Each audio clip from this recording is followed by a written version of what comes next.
E nós seguimos com liberdade de opinião, deixamos o Rio de Janeiro e vamos agora para a capital federal, Brasília, para ouvir o jornalista Alexandre Garcia. Tudo bem, Alexandre? Bom dia, hein? Tudo bem, Colombo? Bom dia. Vamos aos temas de hoje. Vamos lá, Alexandre. Vamos começar falando sobre combustíveis. O presidente Jair Bolsonaro editou ontem à noite um decreto que zera o imposto federal para o gás de cozinha e suspende por 2 meses a cobrança de PIS e COFINS do diesel.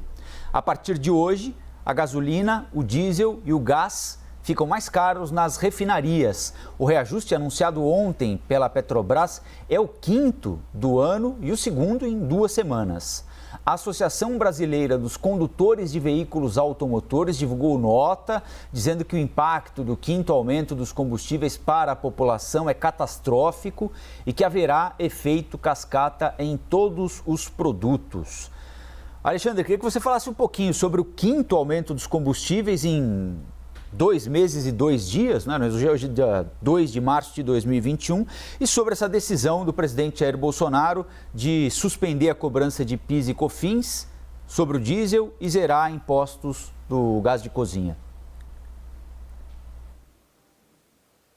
Em primeiro lugar, vem a pergunta, né? Onde está a Petrobras? Ela não está nesse país que está afetado por lockdowns, com comércio fechado, com pessoas com dificuldades, não está nesse país. Qualquer empresa privada tem essa, é a moda até, essa visão social, visão do seu entorno, da comunidade em que vive, participação, sentimento, olfato dos problemas da comunidade e agir de acordo com as necessidades da comunidade. Eu tenho dito aqui, parece que está offshore, primeiro lugar. Segundo lugar, essa é a prova de que o presidente não interfere na política de preços da Petrobras. Né? E vai continuar essa administração até 20 de março, que é quando termina o mandato da atual administração, do atual presidente. Bom, outra questão a se perguntar. Né? A Petrobras, na prática, acabou o monopólio, mas é um monopólio. Ela não tem concorrência. Ela faz todo o preço de todo combustível nesse país. Será que não tem CAD para isso, Conselho Administrativo da Defesa Econômica, para discutir essa questão?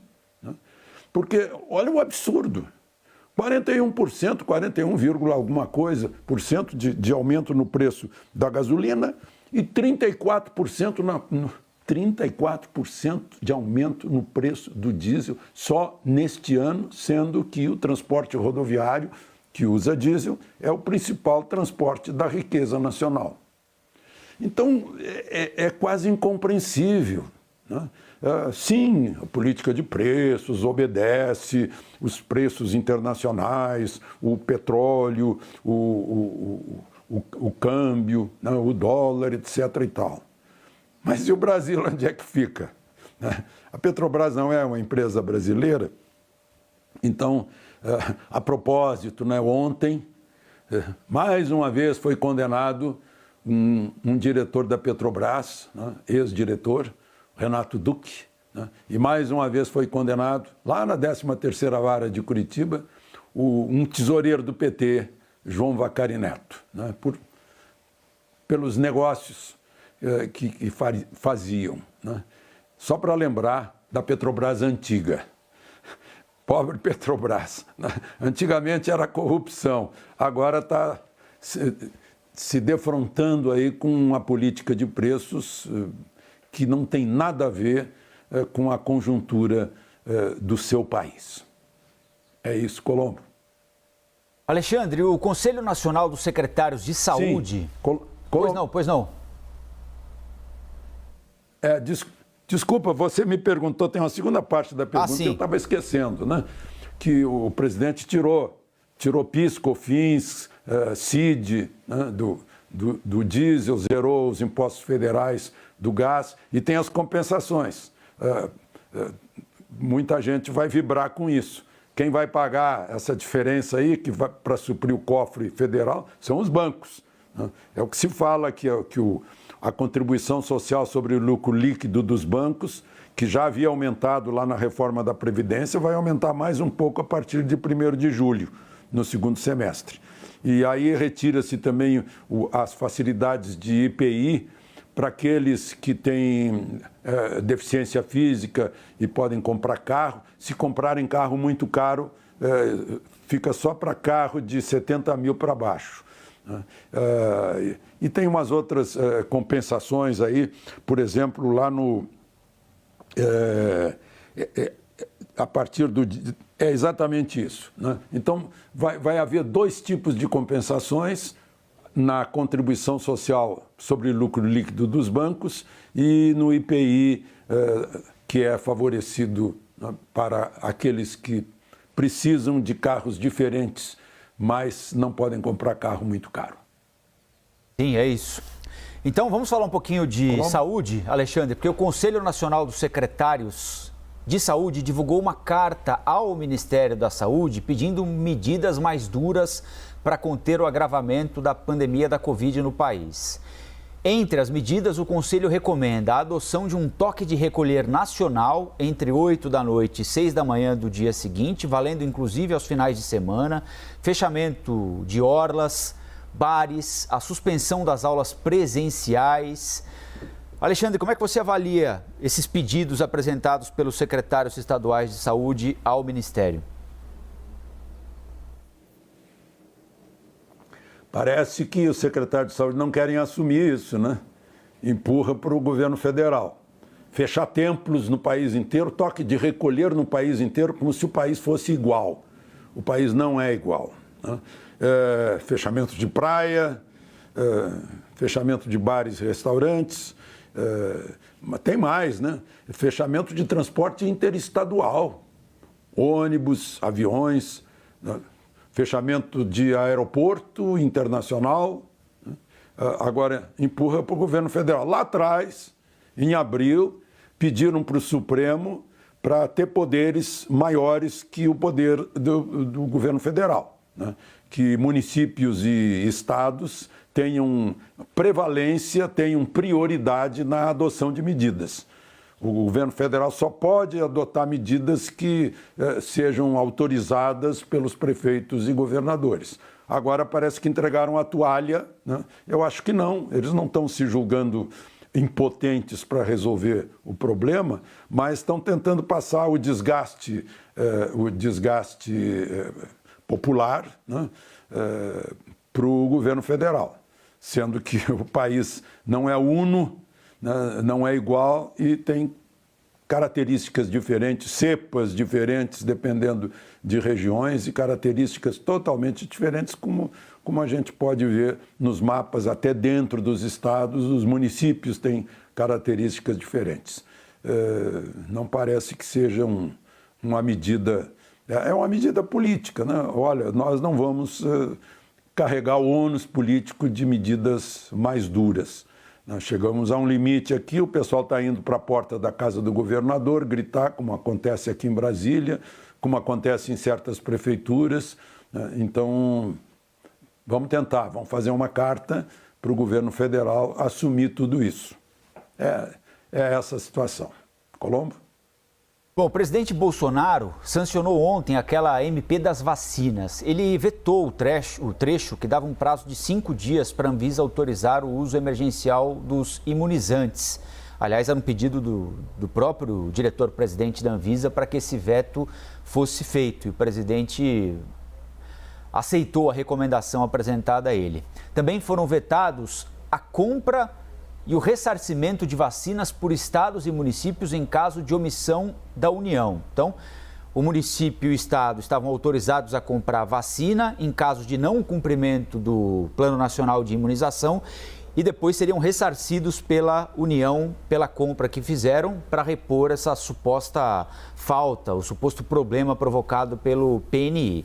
A oposição diz que vai recorrer ao Supremo Tribunal Federal contra o veto. Agora há pouquinho nós entrevistamos o presidente da Frente Nacional de Prefeitos, ex-prefeito de Campinas, Jonas Donizete, que acredita que uma decisão já tomada pelo Supremo Tribunal Federal que permite a estados e municípios comprarem as vacinas pacifica o assunto. a dúvida fica mesmo sobre o ressarcimento, não é, Alexandre? Se a União tem a obrigação de ressarcir quem comprar a vacina, desde que não seja o Ministério da Saúde ou não, né? A minha dúvida é outra até. A minha principal dúvida é que eu vi a aprovação de 7 dias e não de 5. Porque havia um pedido, estava entre 10 e 5, aí se reuniram e decidiram que era 7. Agora chegou para a sanção 5. Eu achei isso muito, muito estranho. E a outra coisa que é surreal, né, é que a oposição vai recorrer ao Supremo do veto. Gente, o veto se recorre no plenário. Plenário é que derruba veto do presidente da República. Meu Deus do céu, será que não entra? Não é no Supremo que se recorre para veto. Cruzes, né? É surreal, virou um regime surreal aqui no Brasil, com essa história de oposição de partido pequenininho, recorrer ao Supremo e o Supremo conceder, participar de uma decisão que deveria ser tomada em plenário, como o próprio presidente do Supremo disse naquele seu discurso de posse, né? Só que não está sendo posto em prática o que ele disse no discurso de posse. E outra questão é que se o presidente sanciona uma afirmação de que em caso de omissão do governo federal, opa, o presidente vai passar recibo nessa suposição de que vai ser omisso? Não vai, né? Então, e depois tem essa, né? Estado e município compra vacina, como Estado e município compra respirador, como Estado e município instala hospital de campanha. Opa, né? Acaba depois aparecendo lá o diabo da Polícia Federal, né? De bloquear bens, né? O Ministério Público derrubar sigilo bancário, como aliás aconteceu com o presidente da Comissão Nacional do Secretário de Saúde, né? O Beltrame, que estava lá era secretário de Saúde do Pará e faz 6 meses que ele teve tudo isso bloqueado, saiu por causa dessas compras, no mínimo, estranhas, né? Colombo? Daqui a pouquinho, Alexandre, à 1h30 da tarde, o presidente da Câmara, Arthur Lira, vai se reunir com governadores. Alguns estarão em Brasília, outros participarão do encontro de forma virtual. Segundo apurou a nossa analista de política, Thaís Arbex, os governadores vão pedir que o Congresso autorize um novo orçamento de guerra para gastos com a saúde em 2021. Os governadores estão preocupados que mesmo com a vacinação, o Sistema Único de Saúde continue sob pressão por muito tempo. O orçamento deste ano, que vai ser analisado, na realidade deste ano, que deveria ter sido visto ano passado, né, vai ser analisado pelo Congresso e prevê 136 bilhões de reais para o Ministério da Saúde, 1,1% a mais do que no ano passado.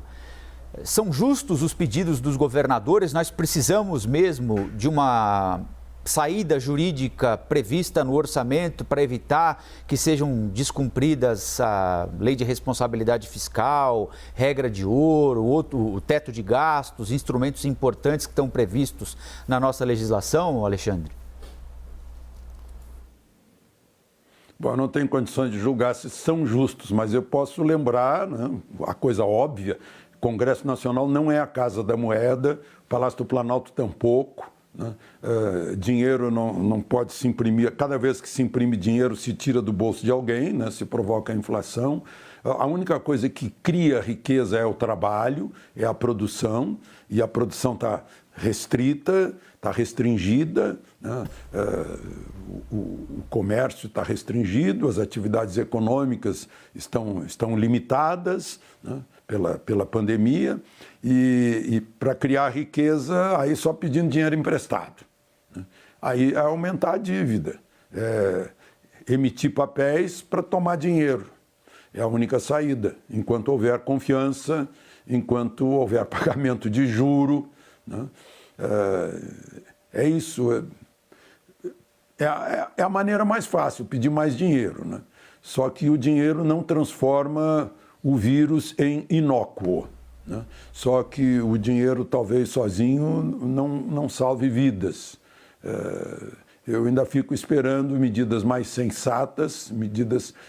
Tudo bem, mas eu tenho relatos de governadores e prefeitos que fecharam muitos leitos, desativando hospitais de campanha, onde se pôs um dinheirão com contratos milionários, né?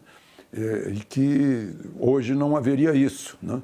Se houvesse prevenção, estava se falando em segunda onda, era bom esperar, né? Mas não se esperou.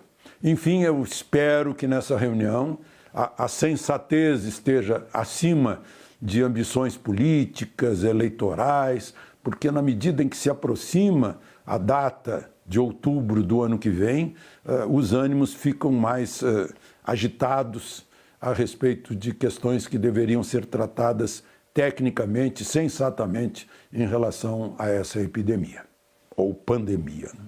Há um grupo de senadores, Alexandre, que está pressionando o presidente da Casa, Rodrigo Pacheco, para instalar a CPI da Covid. Os parlamentares querem levar o tema ao plenário ainda hoje, próxima sessão.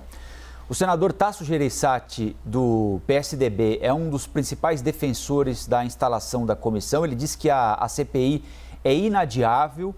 O senador Alessandro Vieira, do Cidadania, disse à CNN que a cobrança será intensificada pela instalação da CPI. O presidente Rodrigo Pacheco deu uma entrevista ao jornal Estado de São Paulo. Na entrevista, ele disse que a instalação da CPI agora é contraproducente e que o Senado tem de se preocupar em encontrar soluções para o enfrentamento da pandemia. Alexandre, uma CPI da Covid no Senado é importante para que os parlamentares investiguem eventuais falhas cometidas pelos gestores ou atrapalharia o trabalho de quem precisa trabalhar agora para ajudar o país a sair desse momento difícil que nós estamos atravessando? Eu ouvi o Sidney dizer que está desconfiado que isso aí é eleitoral, né? O eleitoreiro. É aquilo que eu falei há pouco. À medida em que se aproxima a eleição de outubro do ano que vem, os ânimos ficam... É quase desespero, né? Tá, os que querem essa CPI é o senador Randolfo Rodrigues, da rede lá do Amapá, é o líder do PT, que é lá do Pará, o Paulo Rocha, e o senador Tasso Gereissati. O PSDB está no... Desculpem, mas está em cima do muro, né? Porque não sabe exatamente o que vai fazer nesse momento. Aí pode-se ver o senador Tasso Gereissati do Ceará falando e o governador do Rio Grande do Sul, Eduardo Leite, falando mais ou menos a mesma coisa, né? Porque o Fernando Henrique gostaria que fosse Eduardo Leite, não Cova, e não João Dória. Aí João Dória já está ficando de lado, porque se desgastou muito. O PSDB tem que aparecer com uma alternativa de oposição, senão o Ciro e o Boulos tomam conta, né? Enfim, o Lula já se preocupou, já lançou o Haddad. Então, isso é que está em lançamento numa CPI que deveria ter sido... deveria ser feita, digamos, depois de passado esse problema todo. Primeiro vamos resolver o problema, depois vamos ver quem comprou respirador, hospital de campanha, desviou dinheiro, né? Quem enriqueceu graças à pandemia, o que foi feito, o que deixou de ser feito. Aí convoca a ciência para falar a respeito, né? Por que a ciência não foi totalmente aproveitada, né? Como são as vacinas, a compra das vacinas, tudo isso pode ser discutido depois. Agora nós temos uma prioridade que não é a eleição de outubro do ano que vem. A prioridade agora é salvar vidas e diminuir o sofrimento das pessoas. Colombo? Valeu, Alexandre. Nós voltamos a conversar amanhã aqui no Liberdade, combinado? Combinado, até amanhã e aproveitem o dia. Até.